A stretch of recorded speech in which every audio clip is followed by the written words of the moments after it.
शिवकाळ हा धामधुमीचा काळ होता. शिवरायांनी स्वराज्याची उभारणी करताना एकाच वेळी आदिलशाही, मुघलशाही, सिद्धी व इंग्रजांना अंगावर घेतले. साहजिकच या सर्व शत्रूंना तोंड देण्यासाठी स्वराज्याच्या सीमा गडकिल्ले उभारून संरक्षित केल्या गेल्या. स्वराज्याच्या उत्तर आणि दक्षिण सीमेवर उत्तुंग डोंगरांचे संरक्षक कवच, तर पश्चिमेला सिंधू सागर होता. पूर्वेकडचा भाग मात्र बऱ्यापैकी मैदानी व छोट्या डोंगरांनी व्यापलेला होता. पूर्वेकडील या छोट्या डोंगरांवरती मोक्याच्या ठिकाणी तटबुरुजांचे शाल पागोटे चढवून शिवरायांनी हा प्रदेश सुद्धा संरक्षित करून घेतला. येथील सरहद्दीवर वर्धनगड, महिमानगड, भूषणगड सारखे किल्ले बांधून शिवरायांनी विजापूरच्या आदिलशाही मुलखावर एक प्रकारे जबर प्रस्थापित केली.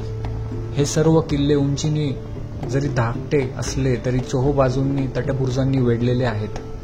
याच किल्ल्यामधील उंचीने सर्वात कमी असून सुद्धा महाराजांच्या दुर्ग स्थापत्यशास्त्राची कमाल दाखवणारा किल्ला म्हणजे दुर्ग महिमानगड होय. किल्ले महिमानगडाला भेट देण्यासाठी आपणास पुणे, सातारा, पंढरपूर रस्त्याने पुसेगावच्या पुढे असलेला महिमानगड फाटा गाठावा लागतो.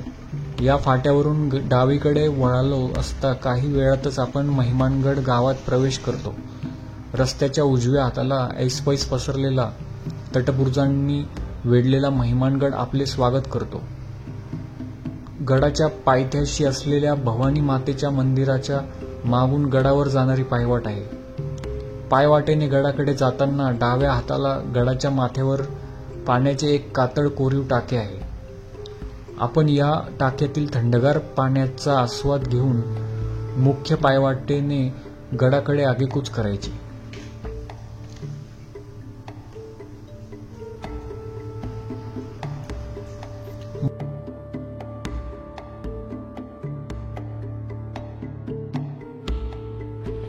गड पायथ्याशी भवानी मातेचे मंदिर आहे. त्याचे दर्शन घेऊन बाजूला पार्किंगच्या ठिकाणी गाडी व्यवस्थित लावून आपण गड चढायला घ्यायचे.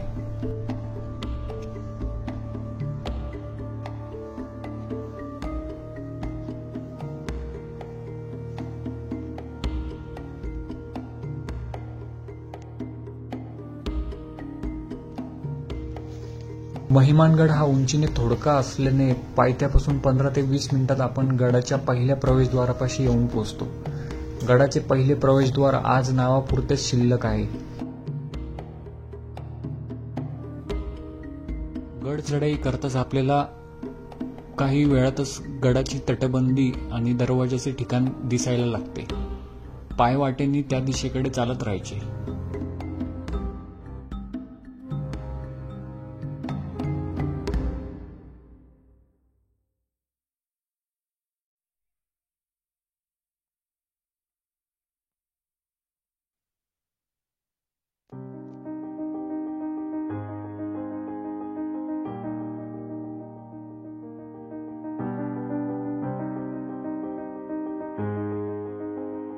गड चढाईच्या वेळी खाली असलेला दूरवरचा पुणे, सातारा, पंढरपूर रस्ता, पायथ्याशी असलेले महिमानगडाचे गाव आपल्या नजरेस पडते.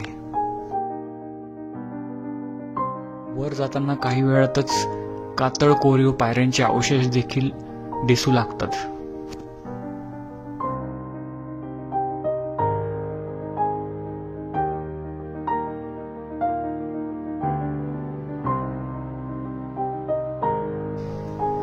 प्रवेशद्वाराच्या आतील पहारेकऱ्यांच्या देवड्या व दरवाजाची कमान सद्यस्थितीत पुरती ढासळलेली आहे. गोमुखी रचनेच्या या प्रवेशद्वाराच्या बाजूला बलदंड बुरुज मात्र आजही प्रवेशद्वाराच्या स्मृती जागवत उभे आहेत.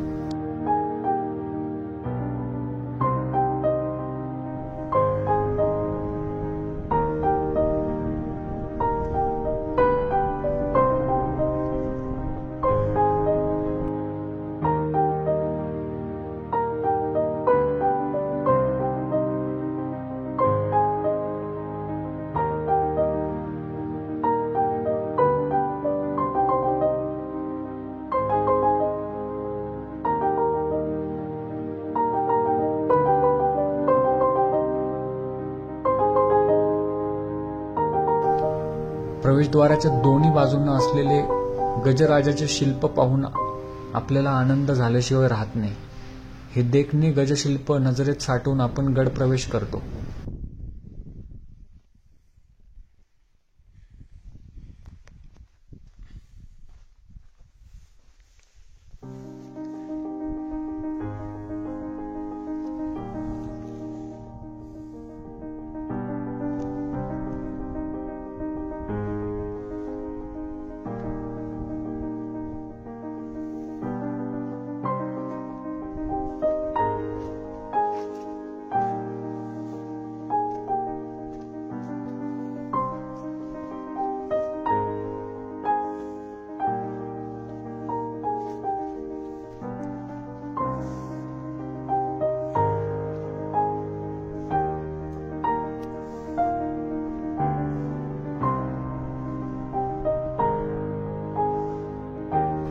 गडमाथा आटोपशीर आहे.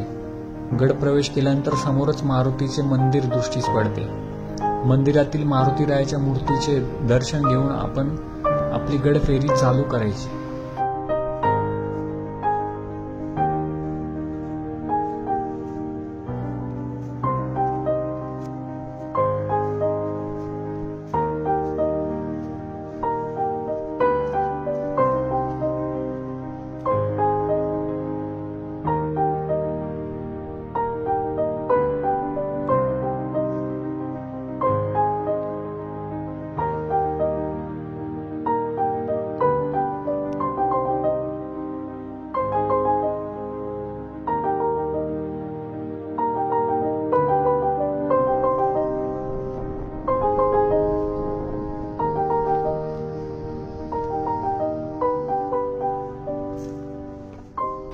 मारुतीचे दर्शन घेऊन आपण गडावरील दुसऱ्या वास्तूपाशी म्हणजेच दर्ग्यापाशी येऊन पोहोचतो. दर्ग्यासमोर उजव्या हाताला ढालकाठीचा बुरुज आहे. येथे उभे राहिले असता बराच दूरवरचा प्रदेश निहाळता येतो. हा बुरुज त्यावरील झेंडा लावण्यासाठी असलेल्या जागा पाहून आपण गडाच्या मध्यभागी खोदलेल्या खड्ड्याकडे यायचे.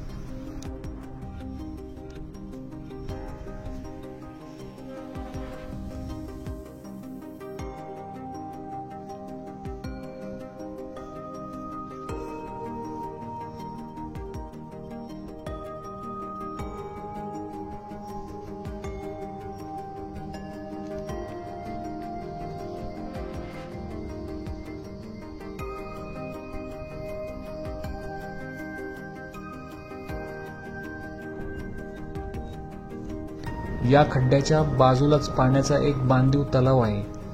या बांधीव तलावाच्या बाजूला 2 हौद आहेत. या दोन्ही हौदांना आतील बाजूने चुन्याचा लेप दिलेला आहे. काळ्या पाषाणातील बांधीव तलाव व बाजूचे हौद पाहून आपण गडाचे मुख्य आकर्षण असलेल्या चोर दरवाजाकडे आपला मोर्चा वळवायचा.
महिमानगडाचा मुख्य डोंगर हा एका छोट्या डोंगर सोंड्याने बाजूच्या डोंगराला जोडलेला आहे. त्यामुळे संरक्षणासाठी महिमानगडाचा मुख्य डोंगर हा त्या डोंगर सोंडेपासून तटबंदी बुरुज बांधून विभक्त करण्यात आला आहे. हा डोंगर सोंडेवरती जाण्यासाठी तटबंदीमध्ये दोन्ही बाजूंना चोर दरवाजे अनोखे प्रयोजन केलेले आहे. मध्यभागी बुरुज व दोन्ही बाजूला तटामध्ये चोर दरवाजे असलेली रचना आपल्याला सह्याद्रीतील इतर कोणत्याही किल्ल्यावरती पाहावयास मिळत नाही. चोर दरवाजाने खाली उतरून काही वेळात आपण माचीवरती शेवटच्या टोकावर असलेल्या एका भक्कम बुरुजावरती येऊन पोहोचतो. या बुरुजावर एक भुयार मार्ग असून सद्यस्थितीत तो बंद केलेला आहे. गडाच्या संरक्षणासाठी मध्यातच तटबंदी व बुरुज बांधून माची गडापासून विभक्त करण्याची ही अभिनव योजना या ठिकाणी आल्यावरती आपल्या लक्षात येते. महिमानगडाच्या चोहोबाजूंनी तटबंदी व बुरुज आहेत.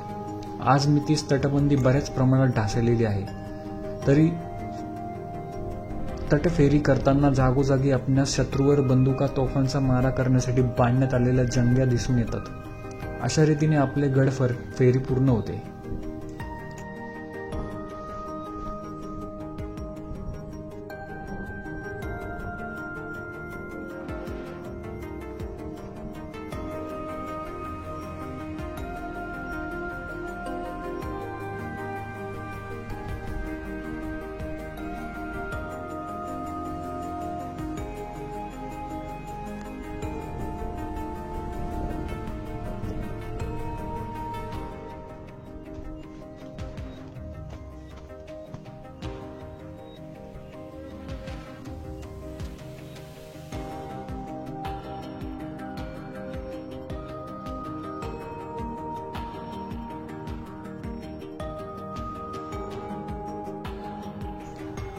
महिमानगड गावात बाणेश्वर महादेवाचे मंदिर. या मंदिरात नंदी पाहण्यासारखा आहे. दुर्गप्रेमींनी महिमानगडाला भेट देताना या मंदिराला सुद्धा अवश्य भेट देणे. सभासद बकरीनुसार शिवाजी महाराजांनी जे नवीन किल्ले बांधले त्या यादीमध्ये महिमानगडाचा समावेश आहे. चिट्टीस बकरीमध्ये सुद्धा खालीलप्रमाणे महिमानगडाचे उल्लेख येतात.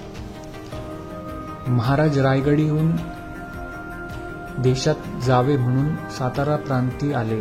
पहिले सारे किल्ले घेतलेच होते. काही ठिकाणी राहिली होती ती वाई, कराड, कोल्हापूर आदी करून ठाणी घेतली. निंबाळकर, घाटगे वगैरे पुंडपणा करून होते. त्यास दबावासाठी जागा किल्ले नवेच बांधले. वारुगड, भूषणगड, महिमानगड, वर्धनगड, सदाशिवगड, मच्छिंद्रगड हे नवेच बांधले. गडावरील गोमुखी प्रवेश द्वाराची रचना, तटबंदीमध्ये खुबीने बांधून काढलेले चोर दरवाजे, संरक्षणासाठी गडापासून माची विभक्त करण्यासाठी केलेल्या योजना या सर्व गोष्टी पाहताना हा किल्ला शिवाजी महाराजांनी बांधल्याचा आपल्या लक्षात येते. औरंगजेबाच्या अखबारात महिमानगडासंबंधी एक नोंद सापडते. ती अशी: किल्लेदार खाना यांनी पत्र पाठवून विनंती केली आहे की किशनराव यांच्या ताब्यात महिमानगड द्यावा. मोगल दरबारातील बातमीपत्रानुसार 14 मार्च 1616 रोजी महिमानगडाचा किल्लेदार व किल्लेदार खानाचा मुलगा मुहम्मद कुली हा हुजरात आला होता. तो लग्नासाठी औरंगाबादेस रवाना झाला. त्याला खिल्लतीची वस्त्रे देऊन निरोप देण्यात आला. किल्ला छोटा असला तरी तो कसा अभेद्य करता येतो याचे उत्तम उदाहरण म्हणजे महिमानगडाचे बांधकाम. मग कधी येताय शिवाजी महाराजांनी बांधलेल्या महिमानगडाला भेट द्यायला?